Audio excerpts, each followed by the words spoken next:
you for coming. Tonight it's a special privilege to introduce you to Will Baker, who comes to us from California. Special because a couple of years ago, I think it was 2 years ago, Mary Blue gave me a book called Mountain Blood, which I had never seen.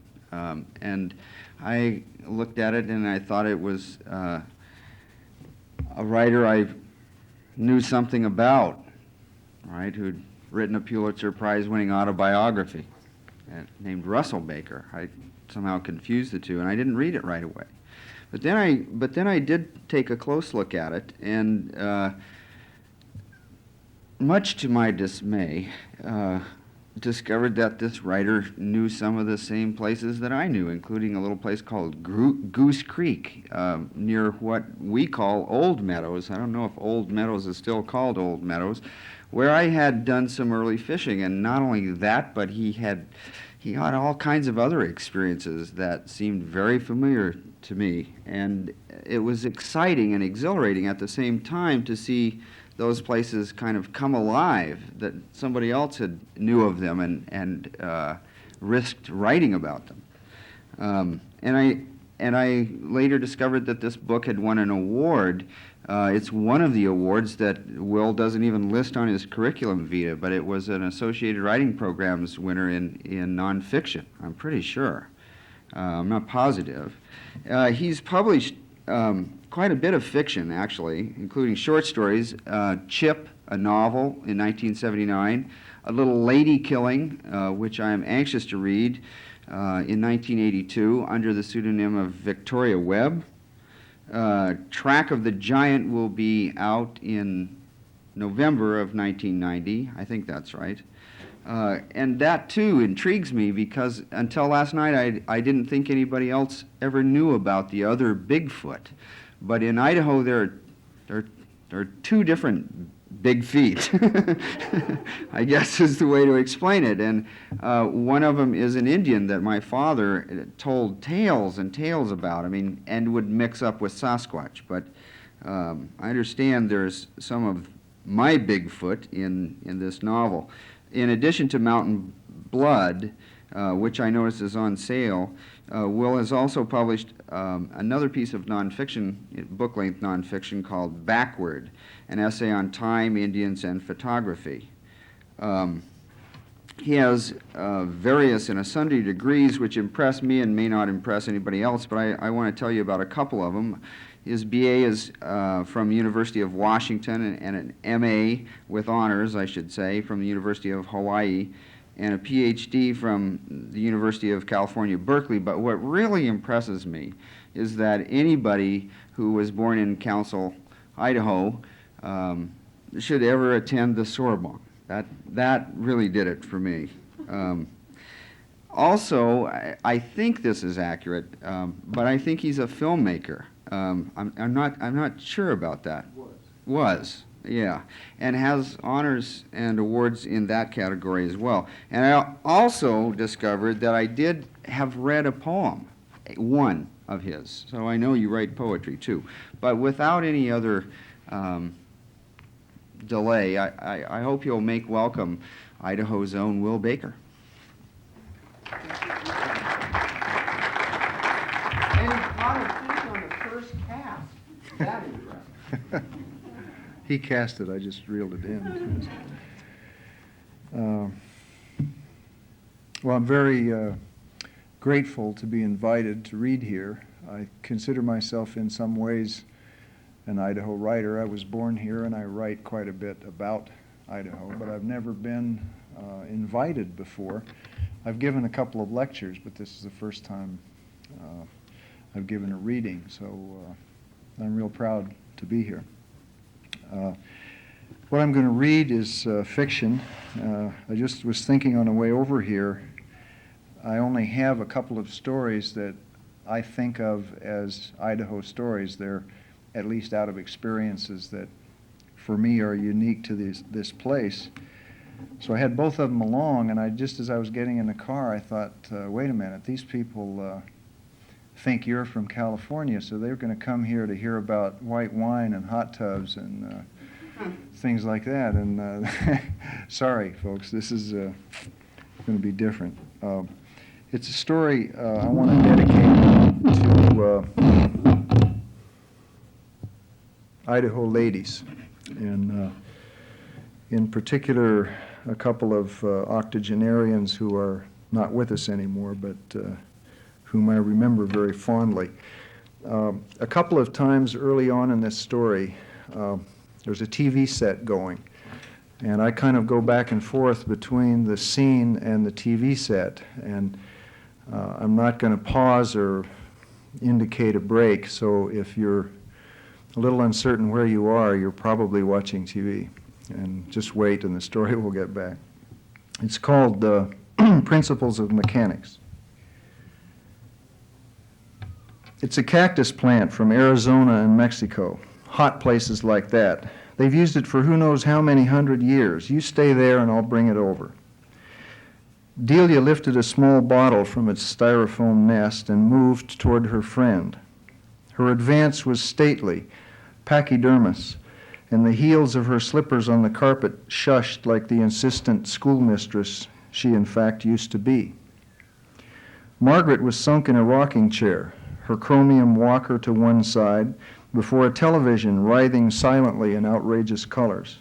She wrinkled her nose in anticipation. Not very big, is it? Well, it's really a concentrate, the essence of the juice or sap or whatever. Delia pulled the stopper and waved the bottle, smiling and blinking through the magnifying lenses of her spectacles. Ooh, Margaret pursed her lips. Kind of like quince. Delia, that's lovely. And you put it right on your skin, too. Oh, yes, inside and outside. Supposed to take years off you. They exchanged droll expressions. Margaret's was already more or less permanent, a painted mask under hair stacked in coils like fine aluminum wire. Delia replaced the stopper and shushed her way back to the dining room table, where she set the bottle aside and picked up the rest of her mail. Then she continued to her own chair, a massive throne of artificial leather which tilted back with a whump as she sat down. Apparently ready now for space travel, she sighed. What are we together now, 150? They speculated silently. 52, 53 in April. Land. I don't know, Marg. Delia positioned the stack of mail on her abdomen. She had been as if with child for 20 years. Whether we'll see 200. Their laughter was a benign, not entirely honest run down a scale of notes, with the last lilt of comical but poignant martyrdom. In the silence of this echo, both shifted their attention to the screen, where a young woman bared her teeth and in slow motion threw over her shoulder a great shining cascade of hair. Outside, 2 apartment doors away, a small dog yammered at the mailman. They watched patiently until the young woman dissolved, and a virile, middle-aged man in a suit appeared, holding up a plastic bottle of tablets like a talisman against tiny Draculas. Delia snatched her remote control from its pocket on the chair arm and depressed a button to create a montage of diverse scenes. Sparkling liquid dashing over ice cubes, a herd of horses galloping against a sunset, a fork spearing a sausage. I wonder if we find out, Margaret said apprehensively, whether that skunk is going to come back to Renee after all he's done or not. He won't, Delia said firmly. He's no good. The custody case certainly proved that, Margaret agreed, but I'm afraid she's so clingy she'll go after him anyway. Oh, no. The sound came on, a symphonic swell of strings, and they were all at once in an apartment of clean angles, pastel tones, and abstract paintings. A handsome man, grim-faced, stared meaningfully at a beautiful, distraught woman in impeccable dress. They spoke for some time, choked with emotion, striding alternately toward and away from each other. Oh, you S.O.B. Delia's face had gone tight and lined as a fist. She just shouldn't listen to him. Margaret began to tremble, but then I didn't listen either. Now, Delia shot her a rapid, reproving glance. Soon the dialogue ended. The woman's tear-streaked face and faraway look held in close-up for a final flourish of violins, and then the man with his talisman bottle reappeared. Delia cut short his unctuous baritone, but allowed him to mime harmlessly. From her lap, she took one of the envelopes, opened it, and held up the papers inside, blinking at them. Oh, dear. What is it? Oh, it's that danged old car my son gave me. Now it needs insurance. Margaret was instantly alert. It wasn't stolen. Oh, no, Delia laughed, a little falsely, then tried the letter again at various distances from her spectacles. When she found the range, her lips moved soundlessly for a few moments. Oh, dear. Yes? They want to know how many cylinders. Delia looked up at her friend and gave a short, wild little laugh. Cylinders? Good Lord. Cylinders. There was a silence. Do you know? Dell, I don't. I just don't. I ought to. Lord, I guess I should. I lived with that man for 47 years and heard talk about shock absorbers and cylinders and transmissions and everything else that can go wrong. I know. Margaret's slight wobble became a definite shake of the head.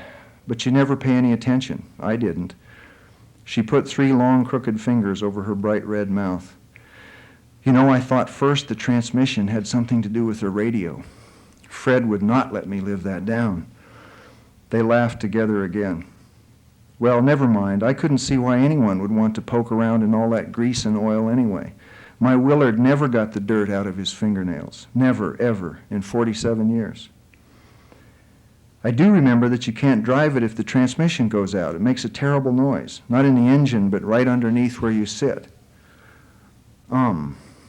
Delia considered a moment more and gave the letter a sharp shake. I don't see why, if they have all these other numbers, it makes the slightest difference. But now the beautiful, well-dressed Renee, arriving in the garden of a large country house, threw herself in the arms of an older woman, sobbing uncontrollably, but soundlessly. While Delia fumbled for her remote control, the two pulled apart and began to mouth words. I'll bet she's telling her to stay away from that no good. She ought to go back to school and finish her degree. Delia paused with her finger on the control button. Smartest thing I ever did, she said, and punched. There followed a few minutes in a hospital waiting room where a distinguished wealthy man and his rumpled, dissolute son had an argument interrupted by a grim conference with a handsome young doctor.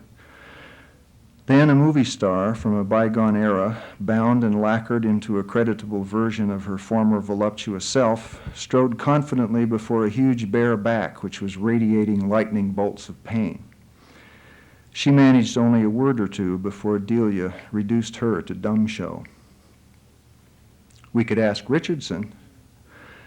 Delia sighed and put down the control. I hate to. With that leg, he'd have to come over, you couldn't stop him, and he'd stay and talk forever. I know. Poor old thing.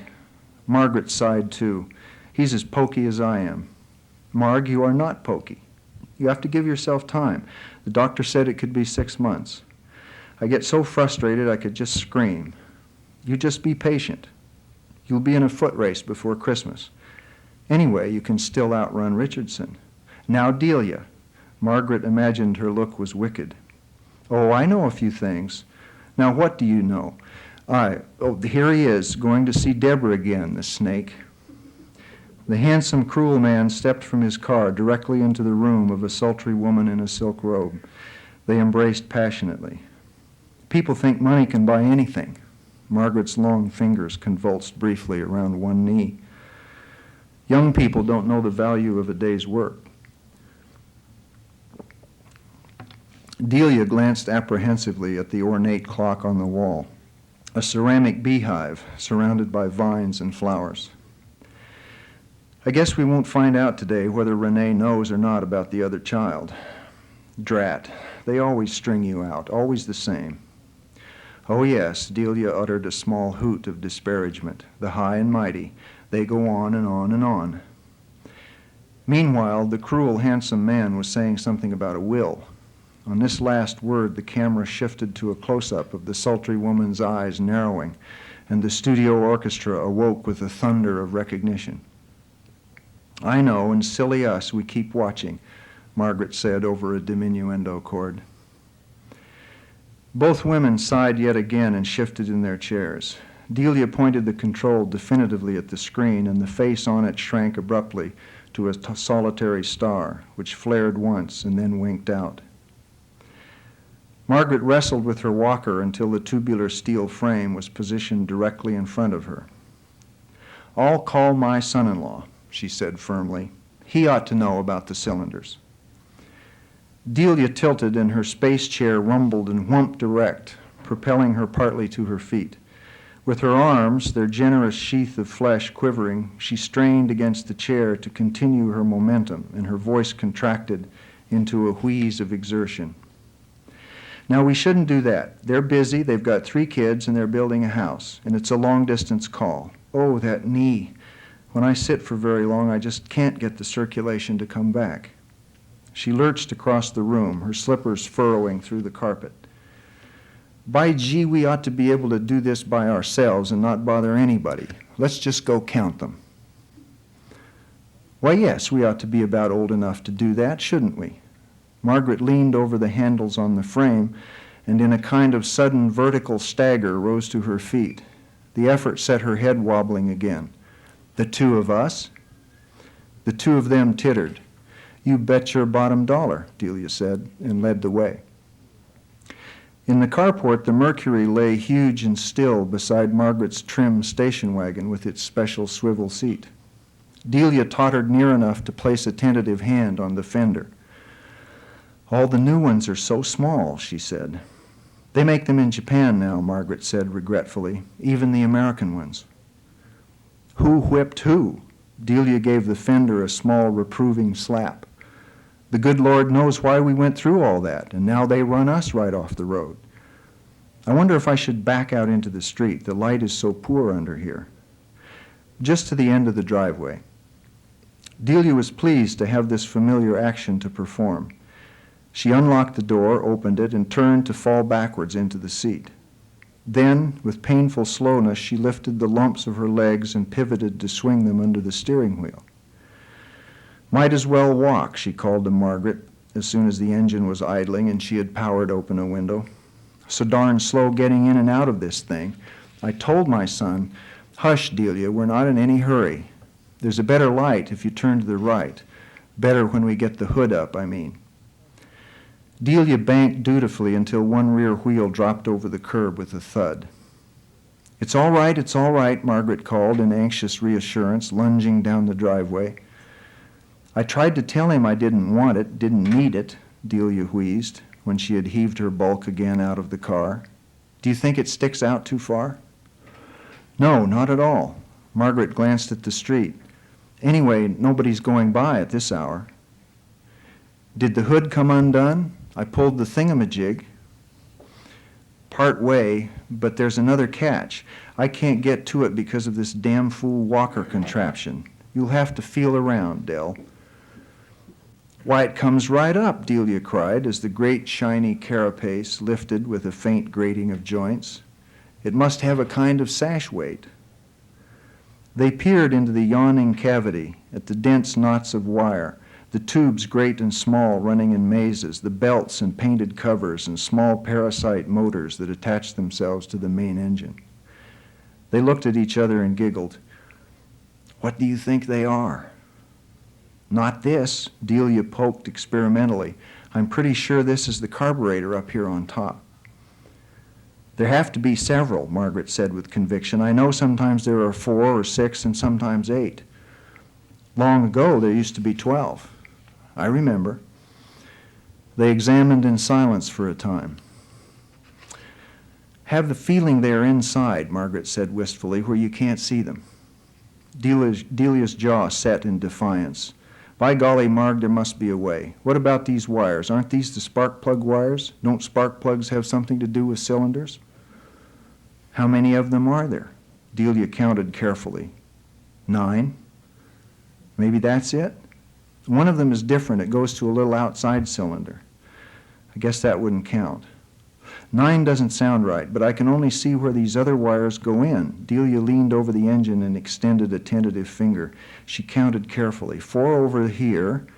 She moved around the car, supporting herself on the grill and fenders, and Well, just 3 on this side. The other wire sort of disappears back there where it's so greasy. Ugh.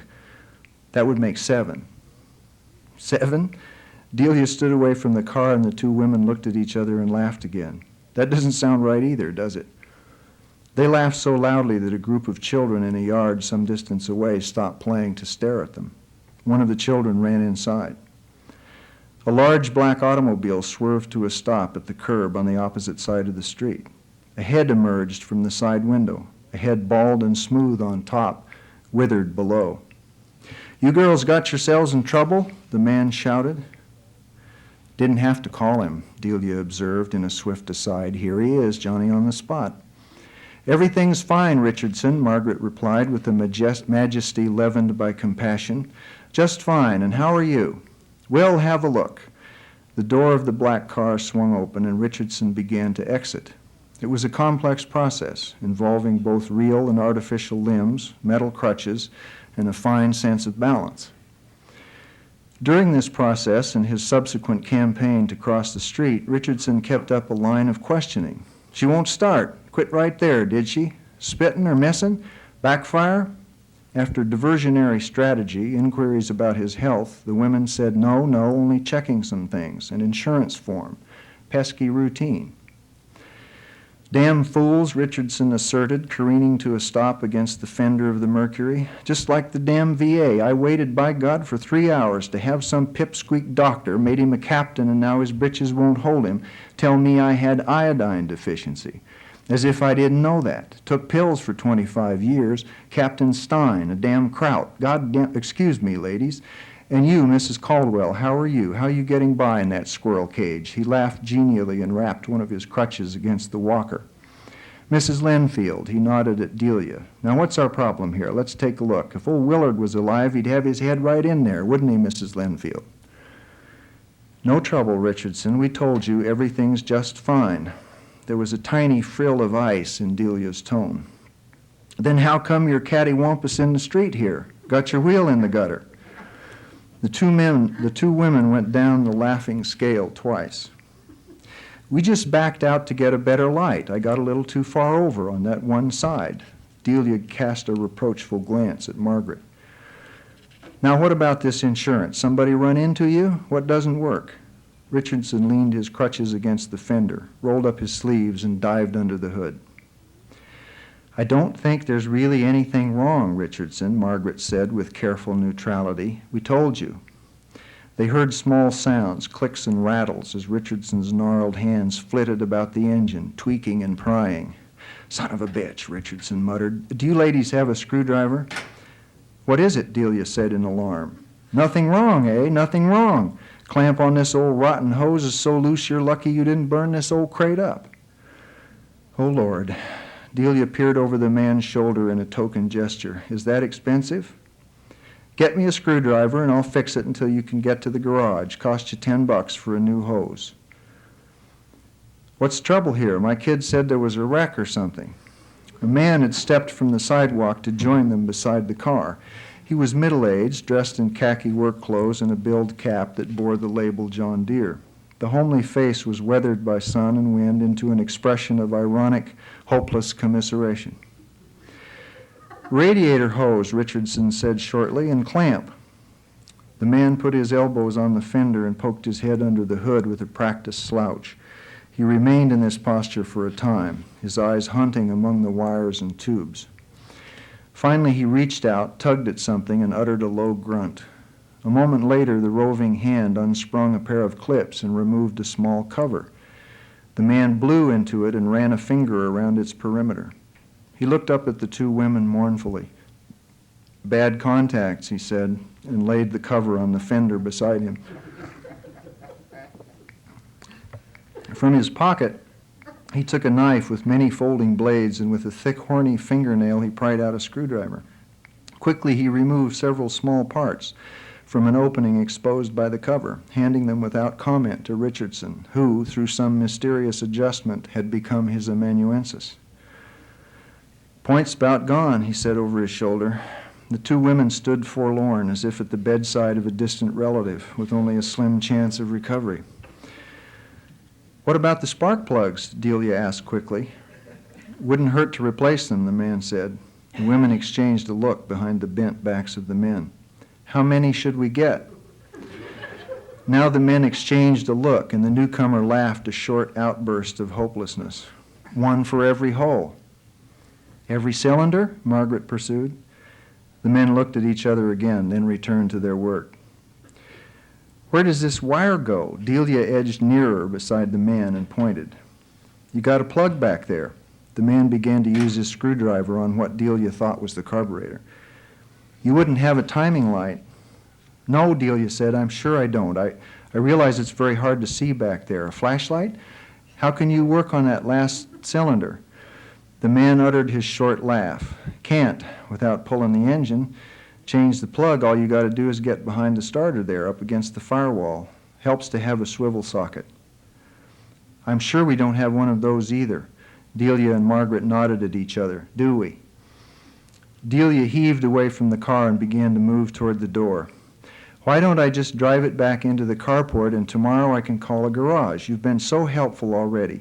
Maybe I really should get one of those little foreign things sometime. A four-cylinder? Margaret asked brightly. You can't start it now, the man said. I got your rotor cap and condenser all tore down. Delia swayed to a halt. Oh dear, all this trouble. A police car passed them. Slowed, pulled into a driveway, turned around and came back, its light pulsing. What's trouble, folks? The patrolman, a large man with a comfortable middle restrained by a wide black belt, carried a notebook that he slapped smartly against his leg. You'll have to move your vehicle out of the sidewalk there.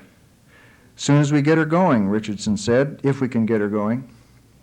The officer glanced noncommittally at the pile of parts on the fender. You want a tow truck?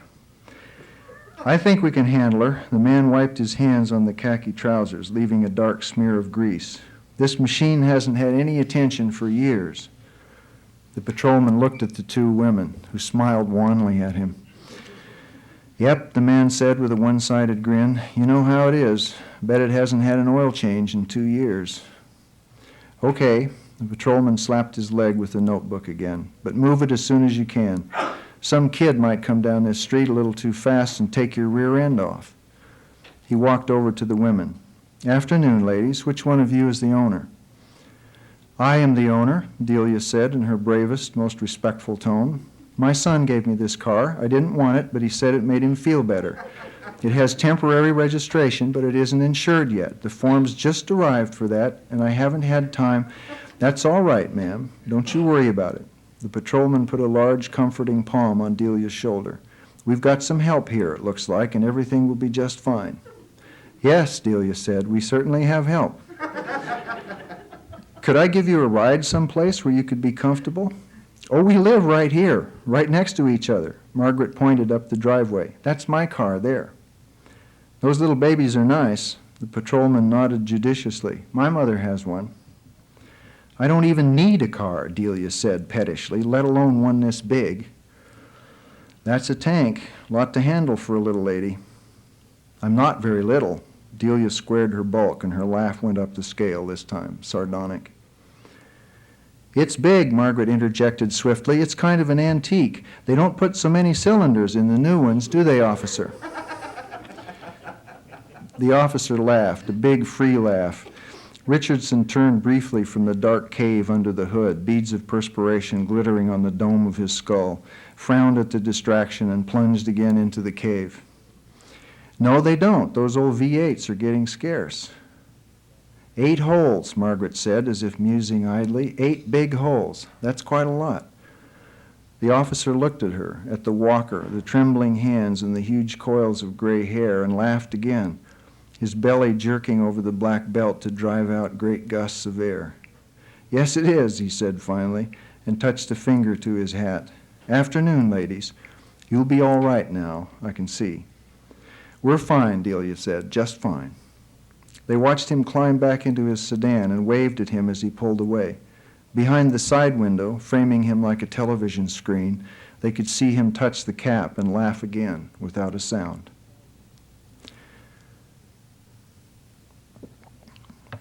Richardson stood before them now, weaving between the crutches clamped to his forearms. His coat was rumpled and his fingers were black. A drop of sweat quivered on the end of his nose and fell as he spoke. "My damn leg," he said. His voice was softer, hoarser, and higher in pitch, squeezed 3 ways by pain. "I'm just too damn old. I got to go home and take some weight off it." He jerked his head toward the Mercury. "I guess the young fella can finish it up."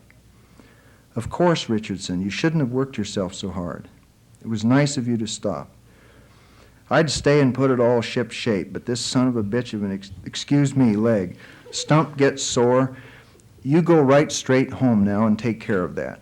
The 2 women moved alongside him and they drifted down the driveway. "I'm going to bring you a big jar of huckleberry jam." Delia touched his sleeve. "You're always right there when someone needs it." "But you mustn't overdo," Margaret remonstrated. "We seniors have got to take care of ourselves. Nobody else will." "Not much anymore," Richardson said plaintively. "Not worth the powder and shot to blow me to hell." "Now you hush," Delia said. "You've been a big help. I'll be over tomorrow with some jam. You go home and rest. Stop tearing around like a kid." She made a slight, imperious gesture, as if shoving someone over a ceremonial cliff. Behind them, they heard the starter grind, and the Mercury roared to life, then roared again as if proud of its regeneration. "There you are," Richardson said dejectedly, and began his stiff waddle across the street. "Goodbye. Now you rest, Richardson." Richardson muttered to himself, not answering. The man in khaki got out of the Mercury, leaving the engine running and the door open behind him. "She'll get by for a little while," he said, "but you got to have points and plugs and a timing job, and a set of rings wouldn't do no harm." He uttered again the brief, hopeless laugh. "No harm at all." "How can we ever thank you?" Delia said, already on her way to the shelf in the kitchen where all her canned goods were kept. "I can give you a little jar of jam." "Don't need a thing," the man said. He waited, smiling a sad, ironic smile. "You ought to change your oil, too," he called after Delia. Margaret cleared her throat. "This is very kind of you. People usually don't stop anymore, these young people." "Folks done the same for me. Got to help your brother out." Delia emerged with the jar, a thin layer of paraffin over blue-black paste. The man took it and shook it at them.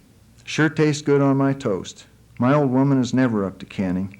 He pointed the jar at the Mercury. "Well, better put the old gal back in her stall. Be seeing you."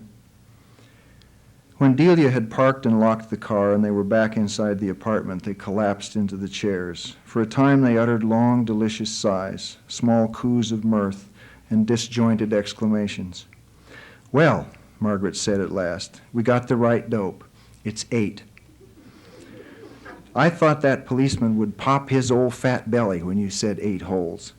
Margaret tittered. "Us little ladies."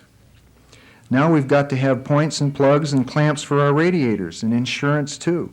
If it costs me a jar of jam every time I back that car out of the driveway, I can't afford it." Margaret glanced at the beehive clock. Is Cosmos tonight? Wednesday? Yes, I think it is. Yes, such a man. So bright. Just brilliant. But he explains so well. I wonder how they ever managed to figure all that out about the glaciers. Delia sighed. Land, yes.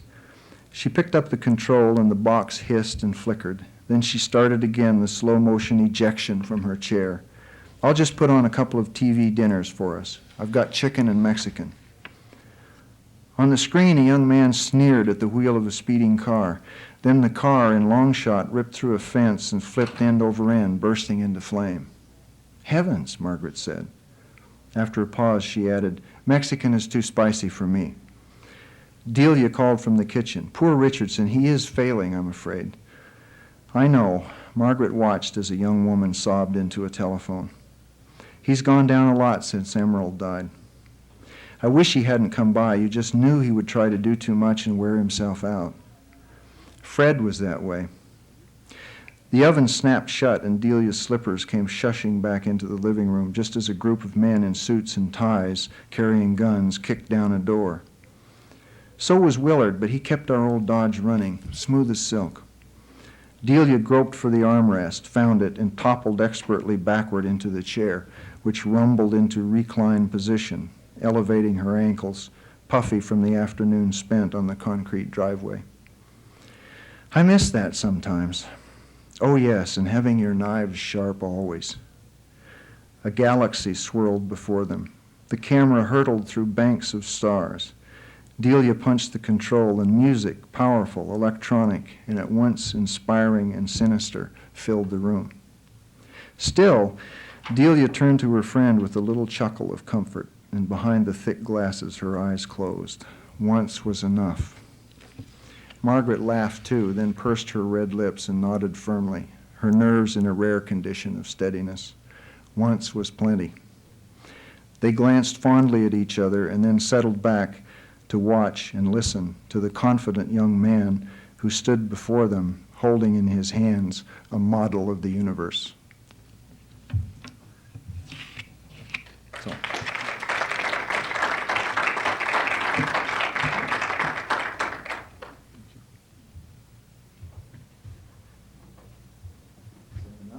That's high five. My God. I guess it is. I think there'd be. I also forgot to say that there is some punch and cookies and coffee over in the student union. No, in the Williams Conference Center in the Selway room. That went by faster right? than I thought. Did anybody want any more? I would, but you know, I don't want to speak for anybody else. Sure. I didn't time that. What do you think? Okay, I could read you. I could change the pace completely here, and I'll read you a. We have trouble with this. I mean, the last person that was here, I think, was only an hour and a half over. Oh, well, I try to make it a little under an hour, but this wouldn't take very long. It's I've started another family late, as you can see. I haven't been a father for a long time. I have a 2-year-old now, and it called forth some poetry from me, or I think it's poetry anyway. That's the left lines are all even, and the right ones aren't, so I guess it's poetry. And I guess it's a father's perspective who's been out of touch with that for a while. My son's name is Cole, and this is called First Blues for Cole. This toothless goof, a gut with suction mouth and nozzle rear, this 8-pound leech, slept and gawked and slept for a month, regular as a sunflower or sea cucumber. One day his eyes went the color of slate, his head grew bald as a melon, and the last of his fuel line withered and fell off. All around him the women's chorus chanted, "Precious, darling, sweet, sweet, precious, darling." But that nose, too large, surely, the potato growth of some early cancer or a gene warped long ago, before dentists flung lead aprons. And that eye, the left one, it was, yes, smaller than the right, or not able to open quite, some muscle slipped or plated wrong. These were correctable. Surgeons make miracles nowadays. But the body, my God, the torso belonged to a dachshund. So long and thick, and these legs so stunted and bowed, dwarf oriental dragon legs, the kind which hold up glass tables in Big Apple apartments where depravity and excess are the order of the day. This body on these legs spelled troll, some cunning runt who would live in the subway to snatch purses, chase schoolgirls. Yet ever sang that chorus, "Precious, darling, sweet, sweet, precious, darling." At least, heaven, I doubted suddenly these outward signs were all. That tiny brain. Was there a brain? He drooled, for one, and struck himself repeatedly in the eye. There was a certain grin, too, nasty, deep, and idiotic. Delight swarming out of slime. Love gurgling direct from neural stem. No need of brain. A grin so far down the evolutionary scale, it made the flatworm look like a wit.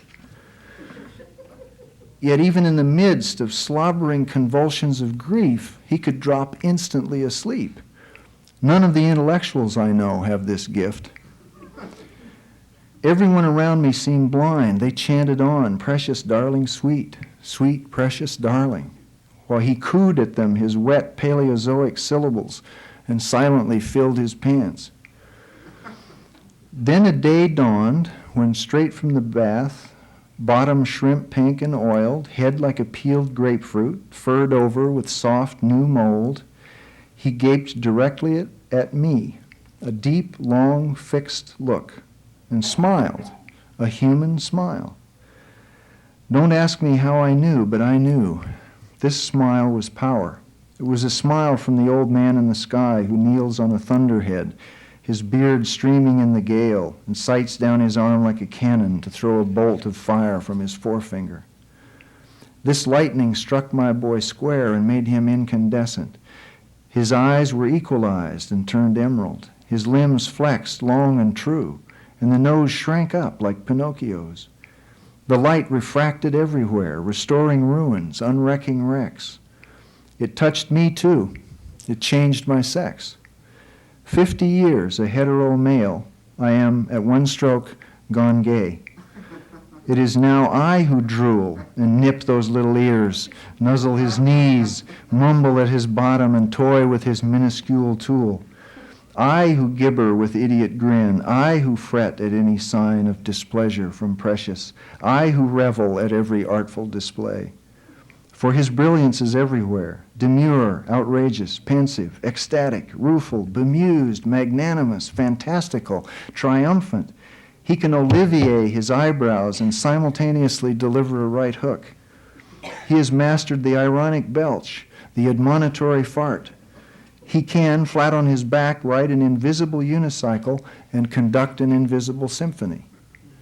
Oh yes, there is music, Porter and old Nat King. And also, inside this white baby, I hear bluegrass, banjo and fiddle cut loose, fingers faster than thought, gospel and moonshine, outlaws on a breakneck locomotive bound for love, black as his name, a cannonball to blow holes in a defensive line. Why not? Jimmy the Greek be hanged, a white walker, Caucasian camel, pale Peyton, knees high, shoulder down, a lightning, compact juggernaut, head in the hole and driving.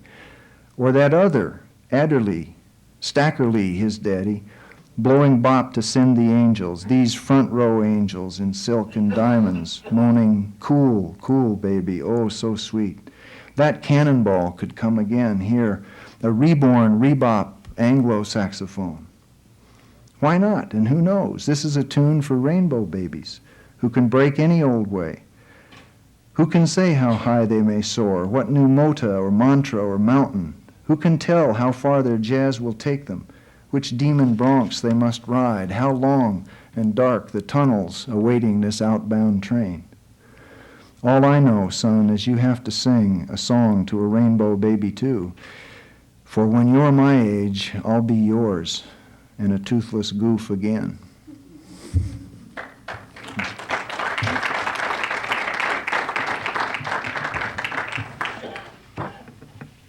That really is the end.